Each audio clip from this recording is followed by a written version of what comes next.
आणि पाणी जर बदलायचं असेल तर मला वाटतं याच्यापेक्षा आता बेटर ऑप्शन कुठलाच नाही.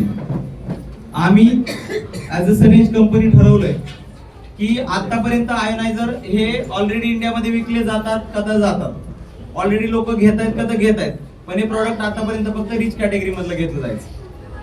आणि आम्ही ठरवलंय की इंडियामध्ये एक रेव्होल्युशन क्रिएट करणार आहे 2026 मध्ये. आतापर्यंत मागच्या 15 वर्षात जेवढ्या मशीन इन्स्टॉल झाल्यात मागच्या 15 वर्षात सगळ्या कंपन्यांनी, तेवढ्या एका वर्षात सनेज अख्ख्या भारतामध्ये इन्स्टॉल करण्याचे काम केलं. याचं कारण पैसा कमवणं नाहीये, हे करण्याच्या पाठीमागचा उद्देश पैसा कमवणं नाहीये. याच्या पाठीमागचा उद्देश आहे आपल्याला इंडियातल्या लोकांना हेल्दी बनवायचं. आणि हा एकच पर्याय, ज्या पर्यायातून आपण लोकांना हॉस्पिटल पासून दूर ठेवू शकतो. हा एकच पर्याय ज्याच्यातून येणारी पिढी सक्षम बनू शकते. आणि हा एकच पर्याय ज्यात भारताला जर घडवायचं असेल, भारत देशाला जर पुढे घेऊन जायचं असेल, तर लोकांना आजारांपासून वेगळीकडे किंवा आजारांपासून दूर घेऊन जाण्याची गरज आहे. आणि आपण ते सगळेजण मिळून कार्य करूया. मला वाटतं आज चांगला दिवस आहे, बरोबर ना? आहे का? छत्रपती शिवाजी महाराजांचा जन्म झाला 19 फेब्रुवारी.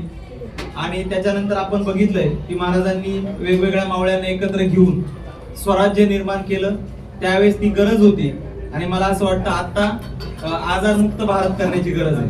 आणि अशा चांगल्या दिवशी काकडे फॅमिलीने मशीन बसवलंय, त्यांनी इन्स्टॉल केलंय, त्यांनी त्यांच्या घराला हेल्दी करायचं ठरवलंय. तर आपण सगळेजण एकदा जोरदार क्लॅपिंग करून त्यांचं अभिनंदन करूया.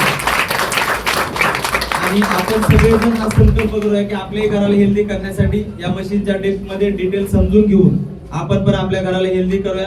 मॅडम, मी तुम्हाला रिक्वेस्ट करतो की तुमच्याही माध्यमातून ज्या ज्या घरामध्ये या गोष्टीची गरज आहे, जिथपर्यंत आपण जाऊ शकतो तिथपर्यंत आपण लोकांना हेल्दी करण्यासाठी आपण सगळेजण मिळून काम करूया. चालेल? चला, थँक्यू व्हेरी मच.